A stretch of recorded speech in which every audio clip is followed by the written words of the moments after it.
नमस्कार, मैं हूं अंकित गुप्ता और आज एक बार फिर मैं एक वीडियो लेकर के आपके सामने आया हूं। ये जो एक्सप्लेनर है, यानी कि एक तरह से कि खबर के पीछे की खबर बताने की कोशिश है। और आज जो खबर लेकर के आया हूं वो राहुल गांधी ने जो तमाम आरोप लगाए हैं चुनाव आयोग के ऊपर, हाइड्रोजन बॉम्ब जो फोड़ दिया है, हाइड्रोजन बॉम्ब के जरिए ये बताने की राहुल गांधी ने कोशिश की है कि कितना बड़ा घोटाला हो गया हरियाणा चुनाव में, किस तरह से कांग्रेस को हराया गया।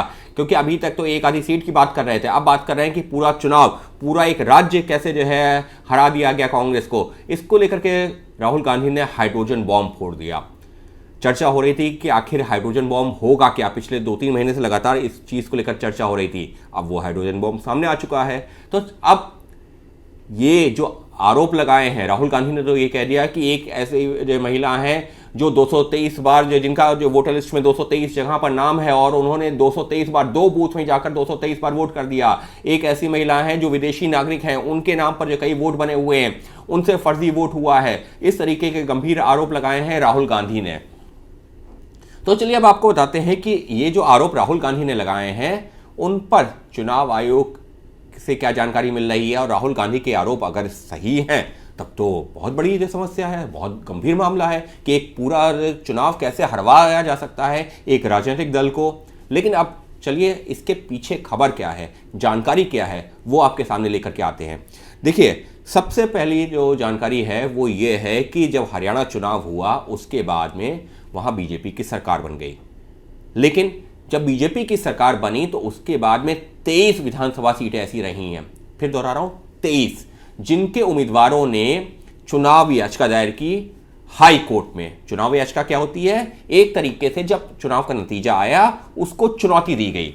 चुनौती देते हुए यह कहा गया कि देखिए जो चुनाव का नतीजा आया है वो सही नहीं है, हम उसको नहीं मानते।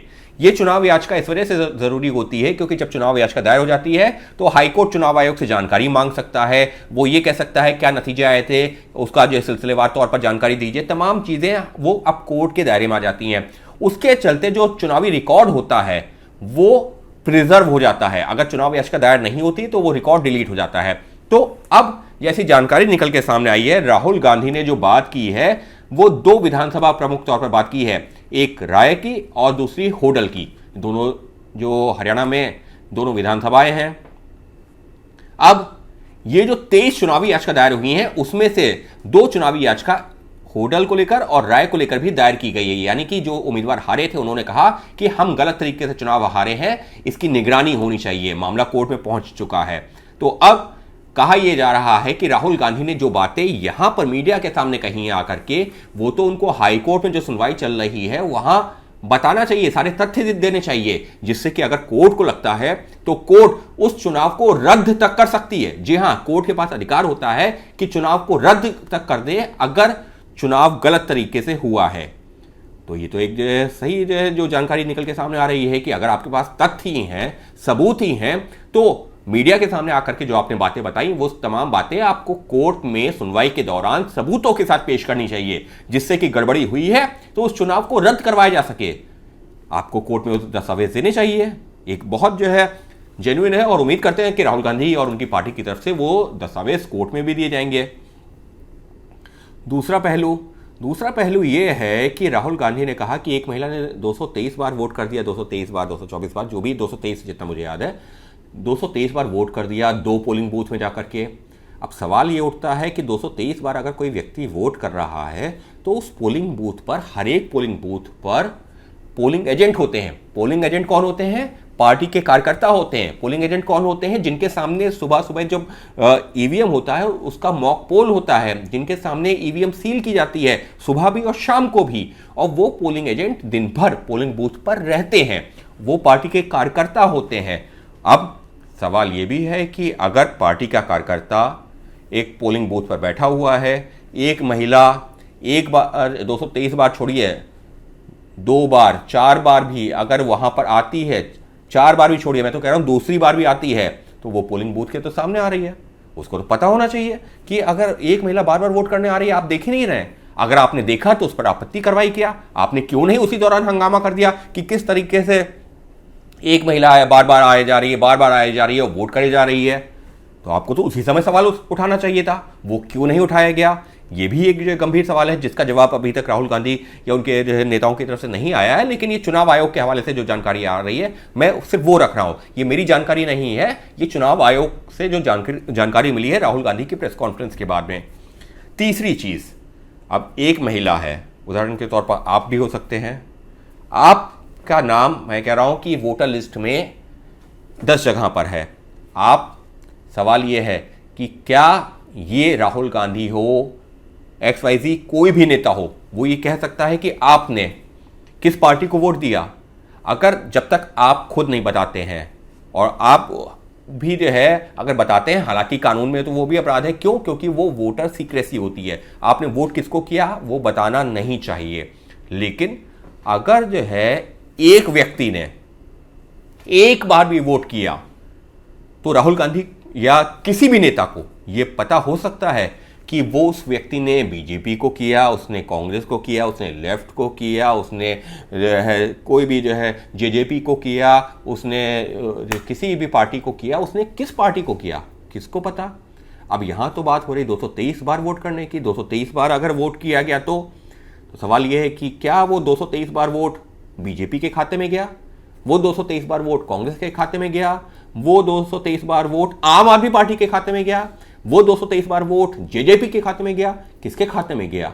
अब राहुल गांधी ने तस्वीर दिखा दी, आंकड़ा पेश कर दिया, लेकिन इस सवाल का जवाब चुनाव आयोग के भी तरफ से पूछा जा रहा है कि आखिर राहुल गांधी को पता कैसे कि ये जो अगर हुआ, पहले तो ये मुमकिन नहीं है, लेकिन अगर हुआ तो वो वोट बीजेपी का ही था। अब ये कैसे पता, ये जो क्योंकि वोटर सीक्रेसी होती है, और अगर जो है वोटर सीक्रेसी जो है वॉयलेट होती है, यानी कि वो महिला खुद आके कहती हैं कि हाँ हमने 223 बार वोट किया, तो पहले तो वही अपराध है, ऊपर से इस फला पार्टी को किया, तभी आपको पता चलेगा ना। क्योंकि ऐसा कोई मैकेनिज्म होता नहीं है जो ये बता दे कि आपने अंदर ईवीएम में जाकर के कौन सा बटन दबाया, जब तक आप खुद नहीं बताएंगे आकर के। इसके साथ ही में एक पहलू ये भी निकल के आता है कि अगर जो है राहुल गांधी के पास इस तरह की जानकारी आई कि वोटर लिस्ट में किसी महिला का नाम 223 बार है, किसी का फला जो है कोई विदेशी नागरिक है उसका नाम 12-14 बार है, 20 बार है, जितनी बार भी है, तो वोटर लिस्ट तो तमाम राजनीतिक दलों को मतदान से करीबन 10-15 दिन पहले दे दी जाती है। पहले तो उसकी ड्राफ्ट कॉपी मिल जाती है 1-1.5-2 महीने पहले। जैसे अगर हम बिहार की बात करते हैं, बिहार में जब SIR हुआ तो 1 अगस्त, मतदान कब हो रहा है, 6 नवंबर को, जो ड्राफ्ट कॉपी होती है वो मिल जाती है कब, 3 महीने पहले, 1 अगस्त को मिल गई थी, अगस्त, सितंबर, अक्टूबर, 3 महीने पहले। उसके बाद में जो फाइनल कॉपी होती है वो भी जब मतदान हो रहा होता है उससे पहले, जो 15-20 दिन पहले, वो जो वोटर लिस्ट होती है वो फ्रीज हो जाती है, यानी कि वोटर लिस्ट में फिर ना कोई नाम जुड़ सकता है ना हटाया जा सकता है। वो जो फाइनल वोटर लिस्ट होती है जिसके आधार पर चुनाव होता है, यानी कि एक मतदाता का नाम अगर उसमें है तभी वोट कर सकता है, नहीं है तो नहीं कर सकता, वो फाइनल वोटर लिस्ट की कॉपी तो राजनीतिक दलों को 15-20 दिन पहले मिल जाती है। अब करना क्या है, अगर आप जो है पोलिंग बूथ एजेंट हैं या आप जो स्थानीय स्तर के नेता हैं, आपके पास में पार्टी की तरफ से वो कॉपी दे दी गई। अब 1000 वोटरों को देखना है कि आपको सिर्फ 1000 लोगों का देखना है कि कितनी फोटो जो है सेम है, कितने नाम सेम है। अगर गड़बड़ी है आप वहीं पर सवाल उठाइए, उसको आपत्ति दर्ज करवाइए, वो सही होगी, नहीं सही होगी तो कम से कम उसी दौरान वो डिटेक्ट हो जाएगा, और वो व्यक्ति अगर आपको लगता है या राजनीतिक दलों को लगता है तो वो वोट नहीं कर पाएगा। तो फिर उस दौरान ऐसा क्यों नहीं किया गया। तो एक एक करके कई इस तरह के सवाल उठ रहे हैं जो कि चुनाव आयोग की तरफ से राहुल गांधी का जवाब देते हुए कहा गया है। इतना ही नहीं, जब जो है वोटर लिस्ट वाला मामला आया कि वोटर लिस्ट को लेकर के क्या कोई सवाल उठा था, क्योंकि राजनीतिक दलों को वोटर लिस्ट, वो सभी राजनीतिक दलों को, कांग्रेस को ही नहीं, बीजेपी को भी मिलती है, आम आदमी पार्टी को भी, जेजेपी को, बिहार में बात की जाए तो आरजेडी को भी मिली है, एलजेपी को भी मिली है, जेडीयू को भी मिली है, लेफ्ट पार्टीज को भी मिली है, सबको मिलती है। जब भी चुनाव होता है जो भी पार्टी चुनाव लड़ रही होती है सबको वोटर लिस्ट मिलती है। लेकिन उस वोटर लिस्ट के खिलाफ एक भी अपील, यानी कि ये कहते हुए कि वोटर लिस्ट में गड़बड़ी है, कोई सामने ही नहीं आया। इसके साथ ही में अगर कोई व्यक्ति बार बार वोट कर रहा है तो आपत्ति वहाँ दर्ज करवानी चाहिए, जो कि नहीं करवाई गई। इसके अलावा अगर जो है ऐसा लगता है कि वहाँ पर जो है जो वोटर लिस्ट में गड़बड़ी है, तो जो BLAs होते हैं, अगर जो बूथ लेवल एजेंट होते हैं जो कि राजनीतिक दलों के होते हैं, क्योंकि BLO हो गए जो चुनाव आयोग की तरफ से काम करते हैं, BLAs हो गए राजनीतिक दल की तरफ से, उन्होंने इस तरीके की आपत्ति कभी क्यों नहीं दर्ज करवाई और अपने नेताओं को क्यों नहीं बताया कि एक ही वोटर लिस्ट में किसी महिला का नाम इतनी बार है, किसी पुरुष का नाम फला इतनी बार है। अगर वो था तो ऑब्जेक्शन रेज करवाना चाहिए था, जो कि नहीं करवाया गया। इसके अलावा एक और जो है चुनाव आयोग की तरफ से महत्वपूर्ण सवाल पूछ लिया गया है। वो क्या है? वो ये है कि कांग्रेस के नेता है पवन खेड़ा, कुछ दिनों पहले एक जानकारी आई कि उनके पास भी 2 वोटर कार्ड है। मैंने उस दौरान उनका इंटरव्यू भी किया था। पवन खेड़ा से जब भी मैंने सवाल पूछा कि एक जानकारी आई है कि आपके पास 2 वोटर कार्ड है, तो उन्होंने कहा कि हाँ, मैं पहले एक दूसरे पते पर रहता था, वहाँ पर मैंने कैंसिल कर दिया था कि वो मेरा जो है हटा दिया जाए, मैंने नया बनवाया है, लेकिन वो नहीं हटाया गया तो मेरी गलती है नहीं। तो मैंने सवाल क्या पूछा? सवाल यही पूछा, लेकिन ऐसे में तो आरोप ये लग सकता है कि आपने 2 बार वोट किया। कह रहे नहीं नहीं नहीं, ये तो सबके सामने है कि मैं तो एक राजनेता हूं, मैंने तो एक ही बार वोट किया। तो अब चुनाव आयोग यही सवाल पूछ रहा है, अगर राहुल गांधी के आरोपों को स्वीकार भी कर लें कि किसी जो है वोटर का नाम या फोटो 10 बार है, 15 बार है, 20 बार है, 2 बार है, तो क्या यह साबित हो सकता है कि उस फला वोटर ने उतनी बार वोट भी किया है?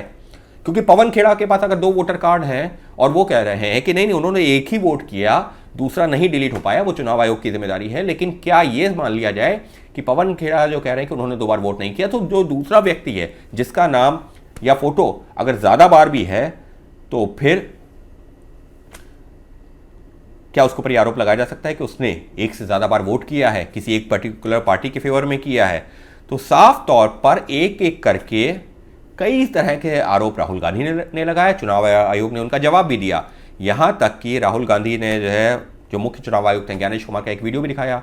ये कहा कि देखिए, ज्ञानेश जी ने कहा कि 0 नंबर, यानी कि मतदाता के सामने उसका पता है 0, तो वो कैसे हो गया? ये भी एक गंभीर सवाल है। ज्ञानेश जी ने कहा कि ऐसा जो है मुमकिन है। तो वहां पर अब चुनाव आयोग की तरफ से बताया गया है, फिर से दोहरा रहा हूं, हालांकि मुख्य चुनाव आयुक्त बता चुके थे एक प्रेस कॉन्फ्रेंस के दौरान, उनका चुनाव आयोग का तर्क ये है कि कई क्षेत्र ऐसे होते हैं जहां पर जो लोकल म्यूनिसिपैलिटी होती है, जो किसी घर का पता होता है, अगर वो जो है एक पर्टिकुलर दायरे में नहीं आता या क्या है, तो उसको 0 दे देती है। या जो लोग उस एरिया में रह रहे हैं, कच्चे मकान में रह रहे हैं, जो ऑथराइज नहीं है या अनऑथराइज टाइप से है, तो उसको जो है मकान नंबर 0 देते हैं, उसका कोई मकान नंबर नहीं होता। तो ऐसा तो नहीं है कि वो देश के नागरिक नहीं है, वो वोट नहीं करेंगे, वो वोट करेंगे तो, लेकिन उनका जो मकान नंबर होता है वो 0 हो जाता है। तो ऐसे में ये कह देना कि जिन जो लोगों का मकान नंबर 0 है वो सब फर्जी मतदाता हैं, ये तो उन मतदाताओं को लेकर के गंभीर सवाल है। तो कुल मिलाकर के राहुल गांधी ने करीबन 45-50 मिनट अंग्रेजी में बोला, करीबन जो है आधे घंटे के आसपास हिंदी में जो है सवालों का जवाब दिया और बोला। लेकिन अब जितने उन्होंने सवाल उठाए हैं और उनके जो जवाब चुनाव आयोग की तरफ से आए हैं, तो अगर मैं सिर्फ तथ्यों के हिसाब से बात करूं तो उन सवालों का जवाब राहुल गांधी की तरफ से, क्योंकि पार्टी के बड़े नेता हैं, उनकी तरफ से भी आना चाहिए, और नहीं है तो कम से कम अब कोर्ट में मामले जो याचिकाएं हैं, चुनावी याचिकाएं लंबित हैं, वहां ये सारे तथ्य जाना जरूरी है।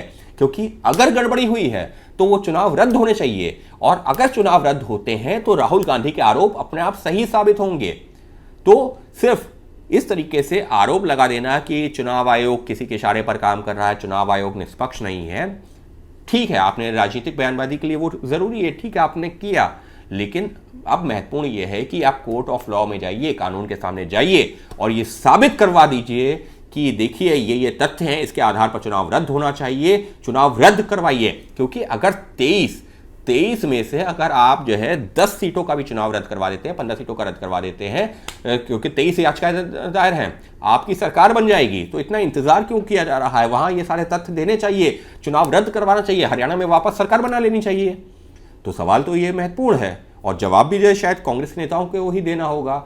लेकिन कुल मिलाकर के राहुल गांधी ने जो तमाम आरोप लगाए हैं, उसके बाद में सवाल तो कांग्रेस नेताओं के ऊपर भी और खुद राहुल गांधी के ऊपर भी चुनाव आयोग की तरफ से खड़े किए गए हैं कि अगर ऐसा था तो वो सही करवाने की जिम्मेदारी उन्हीं के पार्टी के नेताओं की थी, उनके कार्यकर्ताओं की थी, और इतनी बड़ी गड़बड़ी हुई है तो उस दौरान ही इस मुद्दे को क्यों नहीं उठाया गया, क्यों नहीं हंगामा मचाया गया? अब चुनाव नतीजा आए, इतने दिन हो चुके हैं, तब राहुल गांधी बात कर रहे हैं, और 23 याचिकाएं जो हाईकोर्ट में विलंबित हैं। तो कुल मिलाकर के आरोप प्रत्यारोप का सिलसिला भी जारी है।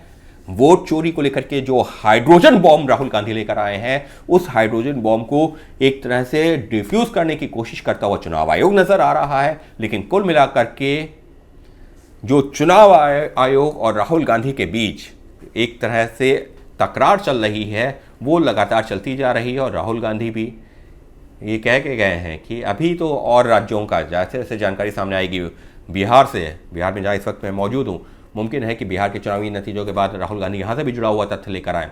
लेकिन सवाल यही उठेगा कि जब SIR हो गया, आपके पास वोटर लिस्ट आ गई, आपने वो जानकारी, वो चीज़ें तब क्यों नहीं सामने उठाई? क्यों इतने दिनों बाद अचानक जो है आपके कार्यकर्ताओं का, आपके नेताओं को, आपकी जो टीम है उसको याद आता है? लेकिन कुल मिलाकर के चुनाव आयोग का जो पक्ष था वो मेरी जिम्मेदारी थी कि वो भी आपके सामने लाऊं, क्योंकि राहुल गांधी ने प्रेस कॉन्फ्रेंस कर दी है। तो कुल मिलाकर के आरोप प्रत्यारोप का दौर जारी है और इस सब के बीच में बिहार में चल रहा है मतदान भी। तो फिलहाल बने रहिए मेरे साथ, कुछ और जानकारियां, पीछे की खबरें लेकर के फिर हाजिर होऊंगा आपके साथ। तब तक देखते रहिए इस तरीके के वीडियोस जो मैंने पहले भी कई सारे पोस्ट किए हैं। शायद हो सकता है उसमें भी कुछ वीडियोस राहुल गांधी से भी जुड़े हुए थे, वो तमाम वीडियोस आपके लिए अभी भी उपलब्ध हैं।